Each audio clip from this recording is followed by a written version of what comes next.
The Tao of Self-Confidence, episode 516. Welcome to the Tao of Self-Confidence, where I share stories of amazing women who have discovered their inner journey to self-confidence. Visit our website at thetaoofselfconfidence.com. Your inner journey to self-confidence awaits. Well, hello, friend. Welcome to the Tao of Self-Confidence, where I share stories of amazing women who have discovered their inner journey to self-confidence. I'm your host today, Sheena Yap-Chan, and today I have an amazing lady on the show today. She is a two-time Emmy award-winning TV host and content creator, and also a Asian American advocate, and I'm really excited to have her on and share her story with us today on self-confidence. So without further ado, I'm going to introduce you to Jackie Fernandez. Jackie, how are you today? Maybe you can fill in a little bit more about yourself to our listeners. Hey, Sheena. Thanks so much for having me on your podcast. So, hi, listeners. So basically, I was a TV news anchor for about 10 years. I won 2 Emmys that way. I was born in Queens, New York, because I'm a queen. That's where you find them. But raised in the San Fernando Valley of Los Angeles. And I really went back and forth. Like, I was raised in LA, but then I moved to New York City to go to college there and major in journalism. I went to Hunter College. And then from there, I worked at ABC News and I did a bunch of movie reviews and entertainment segments for them, and then got a job co-hosting a brand new morning show in Greensboro, North Carolina. It was 3 hours of live TV, 5 days a week. Did that for 3 years. Went to Cleveland, Ohio, was a morning anchor there for a year and a half, and then was in Tampa for about a year doing their morning show when I decided I didn't want to do that anymore. And so now I'm here. I'm back in LA. I've been in LA for the past few months, and it's been so great. It's so amazing. I feel very fortunate that I wanted to be in LA and that my family lives here too. It's just like a win-win. Awesome. Well, thanks for sharing that. And Jackie, what's your cultural background? I am a Chinapina. I'm Filipino and Chinese. My parents are both from the Philippines, from Manila, specifically Marikina. And I'm first generation American here, American, Filipino, Chinese. My mom is Chinese and my dad is Filipino, but my mom was born and raised in the Philippines. So she's able to speak 3 languages, English, Chinese, Tagalog. But I feel like we really identify, I know for sure I do culturally, very much Filipino, but I'm really trying to learn more about my Chinese culture. Awesome. Well, thanks for sharing that. And, what would be your favorite self-confidence quote? I actually have it on my phone, funny enough. I just recently made this my wallpaper. And if you guys are listening and you want to see what my wallpaper looks like, you can just DM me at Jackie Fern on my Instagram and I'll share it on my stories or share it personally with you. But the quote is surrounded by all of these amazing women who are my heroes. And the quote is, "There are people less qualified than you doing the things you want to do simply because they decide to believe in themselves, period." Thanks for sharing that. And that's a great quote. I mean, having that belief in yourself is so important because it gives you that drive and, be able to take action on what you want to do. And it makes a huge difference. Like if you don't believe in yourself, you're not going to go out there no matter if you are qualified or not. I mean, you just go out there and do it and be okay with what the results are, what the outcome will be. So thanks for sharing that great quote. It's very tough for, I feel, women of color, but specifically Asian American women, or since you're in Toronto, maybe just Asian women in general, to kind of exude this inherent confidence because we know we're qualified. We're typically top of our class, all of these things, right? We have the knowledge, we have the smarts, and the only thing that is the biggest impediment is that this sense of belief is very tough because we were raised culturally, and it's also in our genetics, to just kind of to not be that way, to not rock the boat. We were raised with ideals of filial piety, which means, to respect your elders and your parents and have their wishes be above your own. And it's very conflicting for American-born Asians because you have the cultural ideals in your home, which are that, right? And then you go outside of the home and you're raised with these American ideals of fierce competitiveness and all about your self-serving, right? So it's kind of like this conflict. And I find that a lot of times for me, when people look at me, you see someone who is so confident and you think like, wow, she just exudes such belief in herself. And that's not true at all.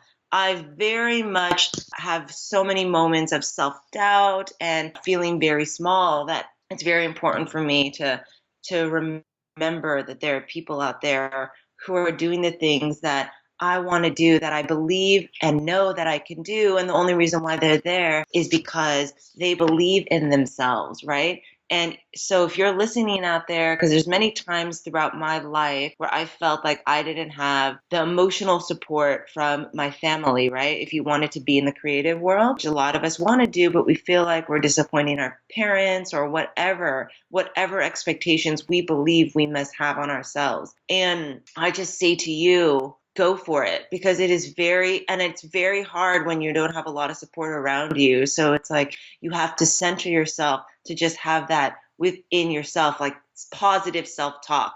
Refer to yourself in the third person. I've just recently started doing this as of last night, where you don't say like, I am smart, I am beautiful, because then that self-doubt in you goes, you're not really that pretty, you're not really that smart. But if you say your name, like Jackie is smart, Jackie can do it, then that kind of changes your body and the actual chemical makeup inside to be like, actually, yes, I do believe I can do it, because there is nothing separating you from someone else except your own inherent belief.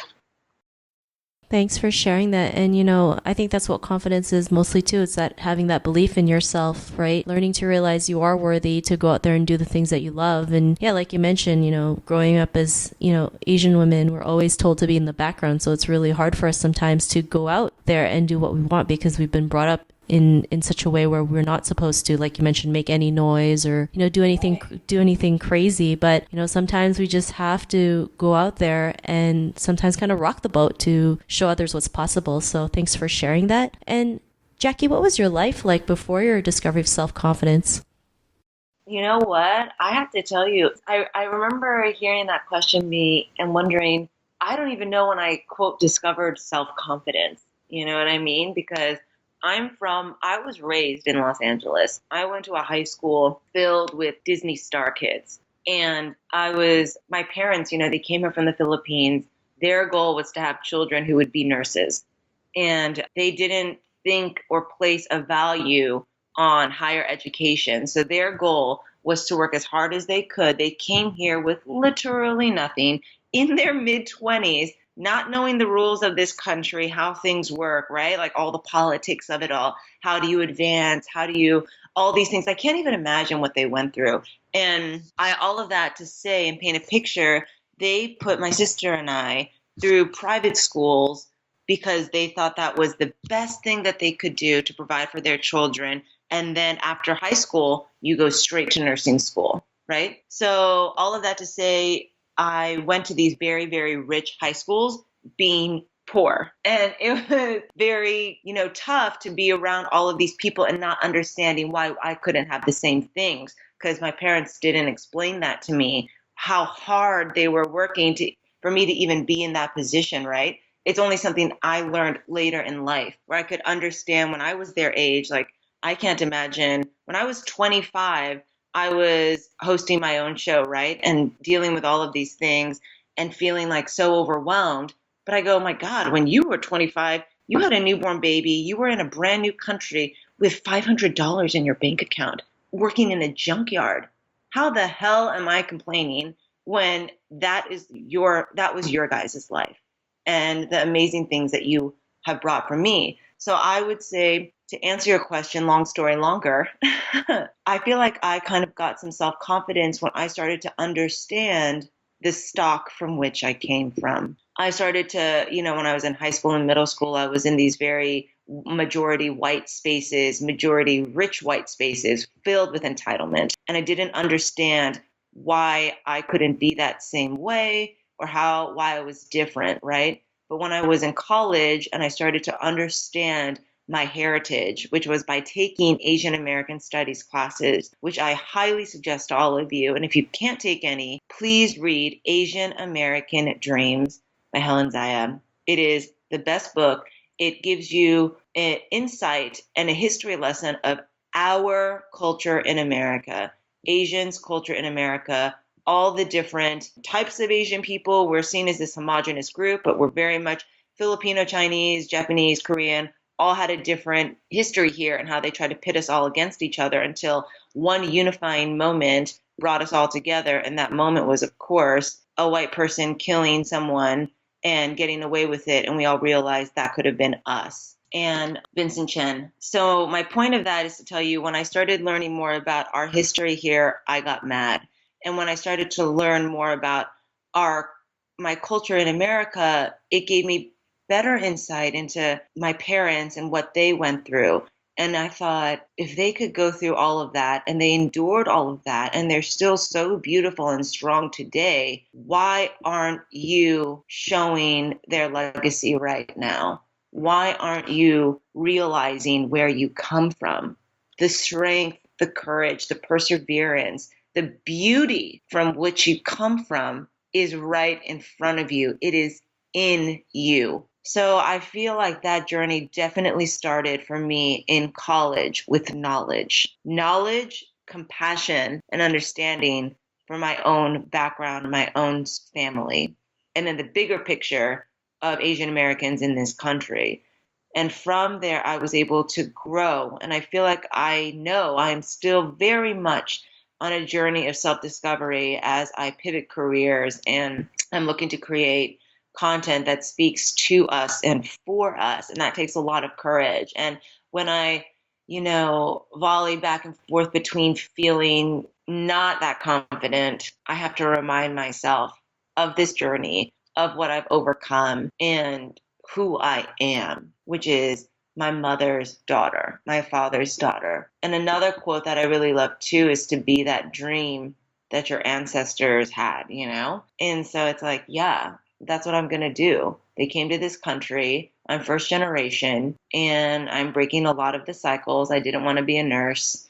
And I fought very hard to be in journalism and writing. And now what I've always wanted to do is be creative writing. And I never had the courage to really go for that. I thought journalism was the safest route because it was still, intelligent or smart, right, than entertainment. And now I know like, hey, I can do this. And because of my belief in myself, it's encouraged my parents and I to have a dialogue where they understand and support me too. So I feel like that journey for me definitely started in college, again, just with having knowledge. And it's been a continuous journey too. It's not like I walk around every day like Beyonce. She's my goals though. But, I try.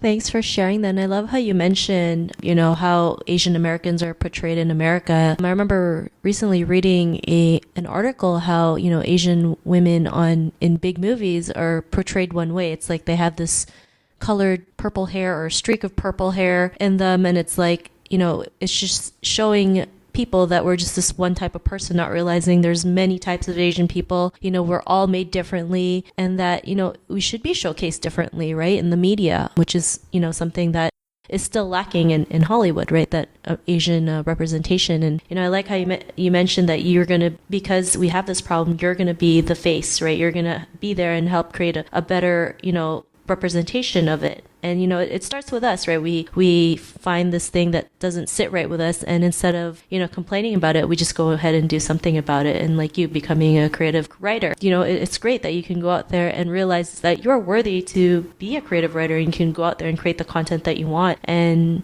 yeah, like self-confidence will never be linear, right? It's going to be a roller coaster. We go through ups and downs in our lives. And I'm even Beyonce, I'm sure, goes through ups and downs in her life, but she just slays it all the time, But here's the thing, Sheena, like what you were saying, either the purple streak or whatever. When you are, recently I just did this huge profile on Ross Butler about he's like this new wave of sexy Asian hunks, right? And I'm so happy to see Asian men being portrayed as these sexual, complex characters on screen, because I think about 1%, literally 1% of leading roles go to like Asian guys. And now that's slowly changing. We're going to see that with Crazy Rich Asians. It has to do well so box offices know that there's an audience who wants to see this. And these people, us, an all Asian cast, can sell a movie. But my point is of that article, and it's same for both Asian women and Asian men. Asian men have been portrayed as these like emasculated, nerdy, foreign sidekick guys, right? Asian women, we have been portrayed as these one-dimensional, sexualized, fetishized tiger mom or dragon lady type characters. And when you grow up with these kind of images bombarding you, not only do they inform how society sees you, but then also like how you see yourself, right? So growing up, you see these kind of things and then you think, how can they change this? How can it be changed when white rooms, white writers have been creating our narratives for us for decades? And I'm like, I've been waiting for this like Asian hero. I'm waiting for our version of an Issa Rae, our version of a Tina Fey, Shonda Rhimes. I'm like, when is this going to come? I can't wait to support this person who's creating these stories where it's complicated, nuanced, multi-dimensional, troubled, right? Versions of ourselves who are all these different facets. I'm like, where is this woman? Oh crap, I am this woman. It's got to be me, right? So I'm like, oh wow. So that's been my other journey. That's just a side tangent. Awesome. And I'm sure you will do amazing, being that Asian hero. I know we look for things and we realize it's within us and we can go out there and create that. So I'm glad that you were able to see that and, realize you can be that Asian hero to so many women out there and men. So thanks again. And, to the woman who's listening to your episode, she may be in her own journey of self-confidence. What would be that one tip you would give to her? I would say to be gentle with yourself, right? I feel like many times we keep comparing ourselves to others. Instagram can sometimes be like a black hole where you just spiral into, comparison. And I would say to you on your journey to self-discovery, to just be gentle with yourself, to breathe. I find that meditating really helps me. I find that meditating while looking in the mirror and breathing while looking in the mirror and putting on like my facial creams and getting ready for the day really helps. And I find that for specifically women of color and Asian American women or Asian women, it's hard for us to be vulnerable, right? And when you learn to be vulnerable, you learn confidence, because I have come from a place where I have only been taught to be strong for everyone else, strong for myself. And when you aren't vulnerable, not only can you not feel emotions of pain or sorrow or grief, right? You can't feel the other good emotions like gratitude and joy. So you can't have both. So in order to feel all those things, you need to become vulnerable. And there's an amazing talk by Brene Brown on vulnerability. It's a TED Talk. I listen to it often because she helps me realize that there is power in vulnerability, that it is the ultimate power to put your heart out there and say, these are my flaws, and know that, and then get strength from them. So I would say, in summary, for a woman who is on her journey to self-confidence, which we all are every day, is to breathe, to feel gratitude, to find the power in your vulnerability, and to, again, be gentle with yourself as you go through this and you have your ups and your downs and your roller coaster on this journey, because you know what? Those lows are all getting you ready for the highs. And every time as you go on, when you have these lows, you'll remember that you've been through them and that you can go through them. And the only way to get past them is to go through them, not avoid them. So that would be my advice. Thanks for sharing those great tips. And I totally agree about being vulnerable. Actually, it takes confidence to be vulnerable and share what, you've been through and your mistakes and your flaws. And people appreciate you for that because they realize, we all go through it. We're not perfect and that we can keep going no matter what happens. So thanks again. And Jackie, if our listeners wanted to get to know a little bit more about you and what you do or check out some of your work, is there any links or social media profiles we can connect with? Yes, I would love to connect with all of you if you're listening to this and you've gotten all the way to the end while you're maybe jogging or, on your commute. My Instagram is at Jackie Fern, JackieFern. That really is the number one thing that I use. I don't really use Facebook or Twitter. So if you connect with me on there, send me a DM. I'd love to hear what you thought about this or answer any questions that you might have. So that for me is my number one. Awesome. Well, thanks for sharing that. And to our listeners, if you want to connect with Jackie, you can also head on over to the taoofselfconfidence.com and search for Jackie's name. Her show notes will pop up along with everything else that we talked about. And I'm just really grateful to have Jackie here today to share her story and tips with us on self-confidence. So thank you so much, Jackie.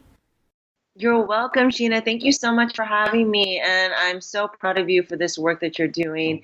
And this passion project is only going to continue to grow. So congratulations to you. Thank you. And again, it was really great having you on the show. And to our listeners, be on the lookout for another new episode of another amazing woman's journey to self-confidence. And we'll talk to you soon. Bye for now. Thank you for tuning in to another amazing episode of the Tao of Self-Confidence. Get your free self-talk tape for building self-confidence by visiting our website at thetaoofselfconfidence.com. Your inner journey to self-confidence awaits.